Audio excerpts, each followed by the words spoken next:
Balls don't die. People can say they die, they do not die. Now, some companies' balls may die. That's not a straight answer.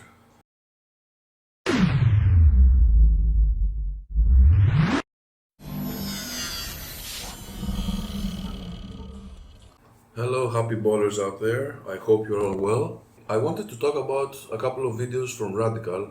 One is from 2021 and the other one is from November 21st of 2022. Got it. Because those videos are very confusing to me and I think it must be for others as well. Now, to be clear, I have no intention of disrespecting anyone, and as you know, I am not affiliated or sponsored by anyone. So I'm just offering my thoughts and opinions as a consumer. Okay, so let's check what Mr. Phil said in this video of November 2022. Ball debt. Fact or fiction? Da-da-da. Fiction. Balls don't die. I like that. Fiction. Balls don't die. Nice. I like straight answers. Let's continue.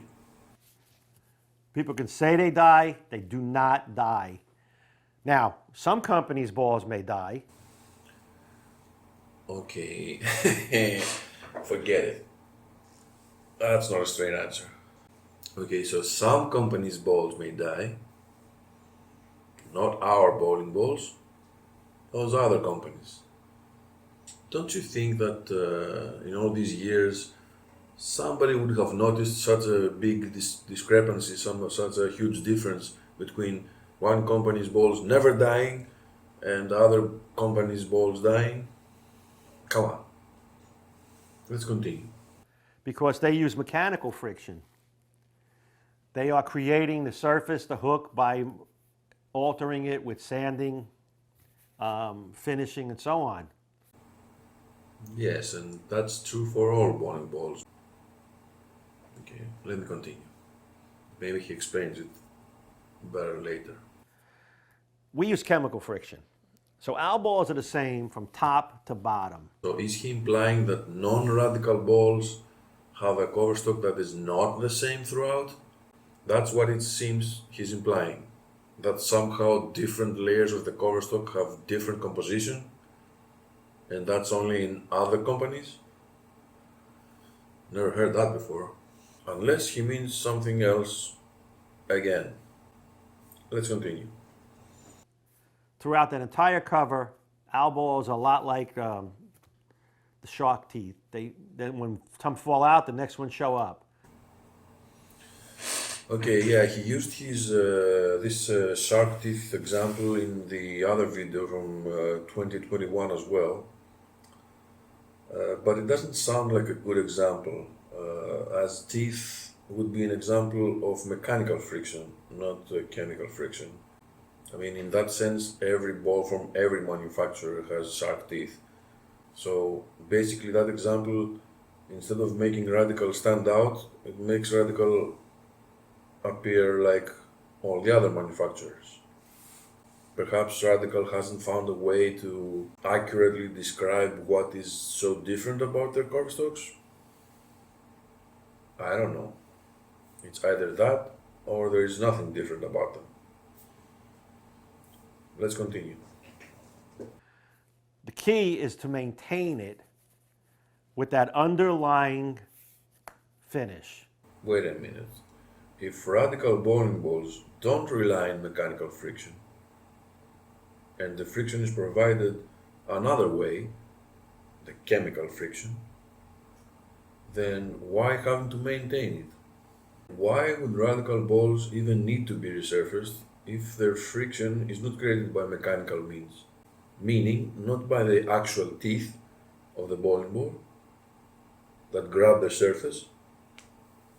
See, here's the problem.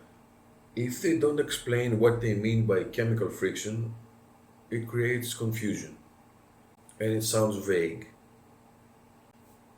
But let's see if he explains it later. Well, you're wearing out the surface of the bowling ball In that case, you can change that by simply going back and doing all the steps that we recommend. By the same token, you can create a summer tire into a snow tire by sanding it every single time you use it. It doesn't need to have that happen.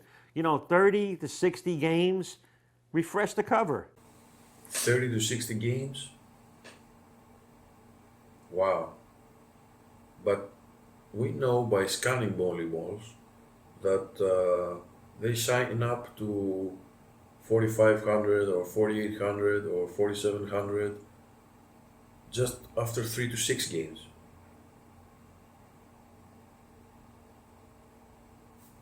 Actually, you can't even say that kind of thing without referring to a specific cover stock, because a pearl ball will not need to be resurfaced frequently, but a dull solid ball or a urethane ball needs to be resurfaced quite frequently. So even a blanket statement like resurface your ball every X to Y games is not the best way to communicate this. You need to talk about a specific cover stock and a specific number of games. Now, 30 to 60 for any cover stock, to me, it sounds ridiculously too much. Maybe a pearl ball can if you like the reaction that it has as it's lane signed, you can like never resurface it even. But any other cover stock other than pearl, it will not be the same ball if you wait to resurface it after 30 or 60 games. It will not be the same ball even after 10 games. Now, what's concerning is this an information that somebody like him doesn't know? He's, the head of Radical, and he doesn't know that you can't wait 30 to 60 games to service your cover stock? I don't know. To me, it's weird. Moving on. I have balls that I've been using for years that I don't even touch the ball. I clean it once in a while. Some I haven't even cleaned. I just don't screw around with that 3,000, 2,000 grit paper or pad every time I'm done bowling. All you're doing is changing the grit on the surface to make the ball hook in the wrong part of the lane, and you're calling it ball death, and I'm telling you the ball's too strong. Well, is that what people actually call ball death? That it momentarily bleeds too much energy early? I always thought that when people were saying the ball is dead is when they mean they de-oiled it and they brought it to the surface they used to use it, and it doesn't perform the same. It has a big change in performance. That's what I thought ball death means. If you take a bowling ball from 4,000 and you bring it down to 500 or less, yeah, you're gonna see it. You're gonna think it's dead because it's gonna lose all its energy in the first part of the lane. But nobody says that ball is dead. If you bring it back to 4,000, it's still working again. So what is he talking about? So I think it's fiction. Balls don't die. At least the balls we build don't die because we don't use mechanical friction. All of our grit is built in because of chemistry. All of our grit is built in because of chemistry. Does anybody understand what that means? I wish they would explain that. People asked about it a year ago because he also mentioned this in the 2021 video, and about mechanical and chemical friction, we got no answers. My guess is that they can't explain it. Why? Because in reality there is no chemical friction. Chemical friction does not exist. If you want to be technical, all friction is electromagnetism. It's the forces between the molecules when they come to one near the other. So Is he trying to say that Radical is using some kind of weird exotic material that other manufacturers don't have, and that these materials attract the lane surface, sort of like magnets? If the molecules of the cover stock themselves act as a magnet instead of the ball having teeth to grab the lane, right? Then the Radical balls will not need any resurfacing, ever. Honestly, I have never experienced any Radical ball behaving any differently than any other cover stock of any brand in regards to maintenance and resurfacing and performance loss, etc. Nor have heard anyone for years saying anything special about Radical balls. That, whoa, I have this ball for like 10 years and it's like performing like new, while this other manufacturer's bowling ball, I have this 10 years and it's like crap. Never heard of that. So it would really be nice of him if he would clear things up and actually explain what he means so that we understand and better appreciate each product, right? Later in the video, Mr. Cardinale advises to resurface a bowling ball once or twice a year. So from 30 to 60 games, which was the original suggestion, now he went to once or twice a year. But a typical league season is around 90 games, and some people play more than one league, and that's only if you do zero practice. So what he's suggesting will result in us having a bowling ball that is around 45,000 to 5,000 grit for most of the year.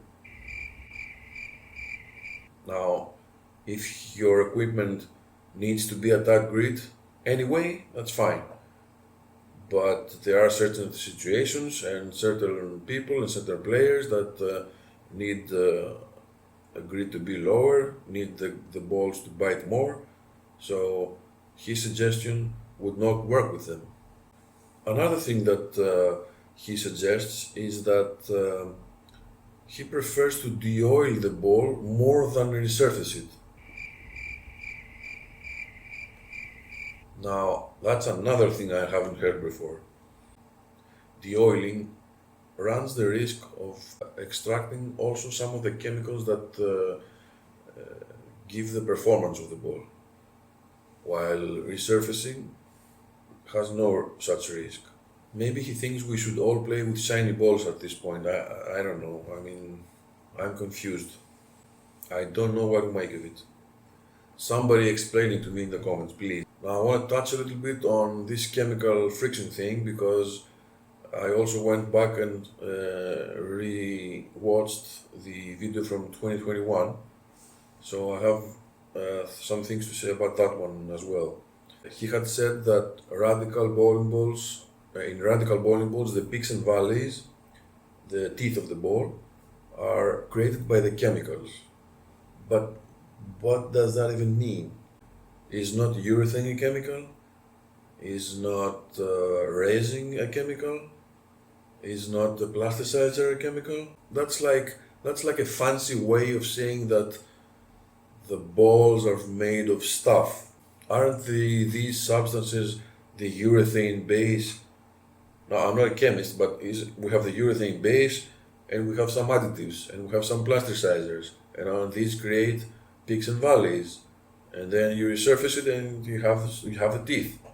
So every company has the same chemistry. Again, is Radical using exotic materials? Is it using stuff that is a completely different technology of bowling balls than every other manufacturer? Where is the big difference? And then he says we use mechanical friction on top of chemical friction. Plot thickens now. So not only this contradicts his initial statement that they only use chemical friction, but it also makes no sense. Friction is not some kind of substance that you can just slap onto something. Friction is a force. You know what? This is like saying that you have a magnet that magnetizes for a while, for let's say 100 times, and then you have to peel off the outer layer so it can magnetize again. That's how it sounds when the way they describe it. I have two possible explanations here. Either there is something that Radical and Radical only has discovered years ago and has been using that is revolutionary in cover stock technology, but weirdly, no one in the company has any idea how to describe it, nor anyone from any other company, for that matter. Or this is just confusing marketing lingo that means absolutely nothing. It uses complicated phrases and words that don't actually work together well to describe something that can be described in a much simpler way. And Radical cover stocks use the same materials as everyone else, and their bowling balls need resurfacing just like anybody else. And if balls die, also Radical balls die. If balls don't die, then nobody else's balls die. Too many balls in this video. To be honest, the first explanation doesn't sound even remotely plausible. What do you think? Because I gotta tell you, there are some instances in those two videos that make me feel like someone in Radical is thinking that we are less intelligent than we really are.